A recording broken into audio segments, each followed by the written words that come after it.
I finally got a new phone. I am currently still putting in certain apps into my phone before I bring you guys a video on what's in my phone for this year. You're gonna be wondering where the beard went. I shaved it off, had to regrow it. I'm currently going through a hair growth treatment, trying to grow out my beard fully with no patches. I'm bringing you guys a final upload schedule. 2 times per month, once every 2 weeks, with Monday being the recording day and Friday through Friday or Sunday being the upload day. Last time's video, I did say I'll bring you guys a part 2 to the most reliable cars you can pick up this year. Let me get my list. I don't have my list. I really hope my microphone makes it through the video. Alright, I'm gonna make this pretty short. Alright, first car on the list, none given. I've experienced driving this car already, and my partner has it. So she has a specific car that I genuinely enjoy driving, and it is quite reliable. I've seen some reviews on it. It's actually pretty good. That's gonna be the Toyota Highlander. She has a Toyota Highlander. It is amazing. It has a captain seat, so that basically means she has 7 seats. I love that car. By the way, it is honestly fun. I do enjoy it. It is spacious. It is a very spacious car. But we're gonna get aside from the bias, and we're gonna speak about the car in general. The car looks very nice. That is very much an SUV type. If you want more of an SUV look and feel from a reliable brand, don't get the Highlander, get the RAV4 or the 4Runner. But if you do want something a little more classy, something that fits the stylish men, which I'm pretty sure if you're watching this video, you are part of this category, you're going to want to pick up a Highlander. Yes, it is a little more expensive. It does drink gas like if it's water. That's what we're not really concerned about. We're more concerned on the car's reliability. The car is 100% reliable. It is majority electric, which I know, but I know for us car guys, we're not looking into a electrical car. No, we're just looking for a car that gets us from point A to point B as soon and as fast as. The fourth car, which I don't know if I started backwards with 5, saying 5 is number 1, but number 4 is going to be the one truck I've seen the most, the Ford F-150.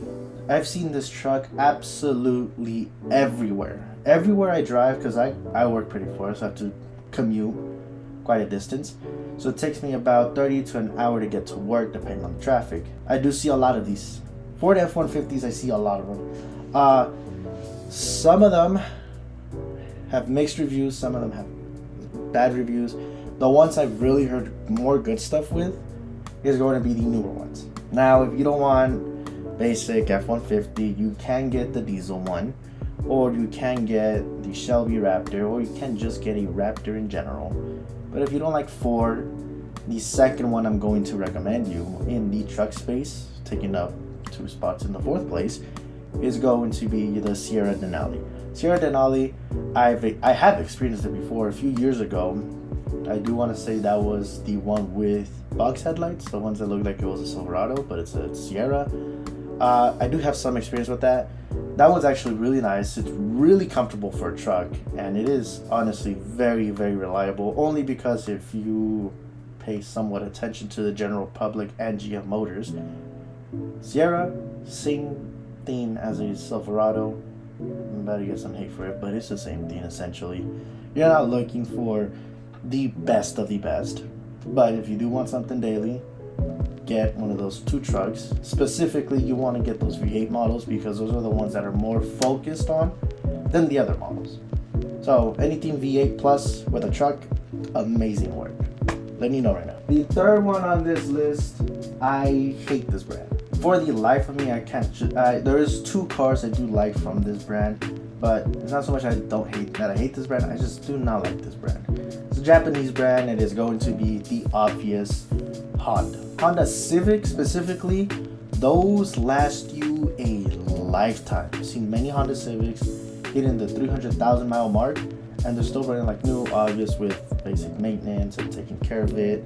It does get you from point A to point B, getting your tires rotated, spark plugs, all that. It will go a little more in depth towards the end of the video, how to keep a car living longer, especially a daily driver. You have a sports car, it is a little more different, but it's the same thing. from what I know, the newer one is also on that same, it's also in that same path as the last one, where it is just amazing. But you do want the more sportier type of Honda, especially Civics. You have your Civic Si. I'm going to assume as a two-door coupe version, and then you have your FK8 Type R, and then you have your newer ones. I don't know the model name specifically for those. I do know that there's the Type R and the SI for those two as well. If you do want sporty, manual transmission, comfortability, going legal speeds, you definitely want to get a Type R SI. But if you just want it just for daily, honestly, you could just pick up any trim level. Dude, you'll be living life. You'll be amazing. You'll be amazed how long that car can actually last you. Number 2, I had to put this in this list just so you guys don't feel left out. For you Euro boys, for the people that like foreign cars, it's not a Volkswagen and it's not a Mercedes. It is going to be the Audi A4. The Audi A4 is a little more reliable than all the other Germans out there. Just a bigger issue once it comes down to the service part, because servicing this type of car is not that easy that you can think of. Servicing this car, you either one of two, have to take the time throughout your day to actually learn how to service a car properly and everything, or let me just be honest with you, you're gonna take it to a mechanic and they'll do it for you. They do the entire service for you. Obviously, you're gonna have to pay. But if you do learn it yourself, there's nothing wrong with learning a new skill by yourself. Basic maintenance shouldn't be that hard. Yet again, I've never owned a German car, so I have no clue how that maintenance works out. But all I know is the Audi A4 is a little more reliable. If you do want a more specific Audi, more fun, I'm trying to keep this as fun and as diverse as possible. If you want something a little more diverse, a little more sportier, you can get the Audi A4 with the B9 engine, or you can go for one of these other two options. You can get the Audi RS3, I believe, which is a V5, crazy, but it's a V5, or you can also get the Audi RS4. Anything above that, you're definitely gonna be touching pricier numbers. I just think this car as a daily alone is great. So this car is going to be the Toyota Camry. Backtrack a bit, like 2 decades ago, or a decade ago almost. My family had a black Camry. I think it was in the year 2000. It was a much more squarer one with a light across. That thing took a beating. That thing, we sold it with 200,000 plus miles, and it was still amazing. That car is never once failed. Let me put that out there. That car never once single-handedly failed. So then there is the newer Camrys. Definitely don't go back in time. The newer Camrys. Oh my God. I worked with somebody that had a Camry with nearly 100,000 miles, and it is still running smooth. Obviously, you have your normal wear and tears, and your service and your maintenance and all the fun stuff, but that car lasted years. That car is over 10 years right now, and that car is still great. There's a newer Camrys, same story. Toyota just for some reason has that reliability part, whereas like we have this car for your everyday driving. Maybe question why this car is higher than the Highlander. Not much long-term experience with a Highlander compared to a Camry, but a Camry, from what I've seen, every time I look at the road, for some reason, I am bound to see 3 Camrys, always. Doesn't matter where I go, it could be a short trip or a long trip, I will always see 3 Camrys, always. Because it's genuinely the most nicest car that is very reliable. Yeah, it sacrifices some looks. It is honestly much more reliable than 99% of what's out there. If you do want something a little more luxurious than that, you have your Lexus IS models.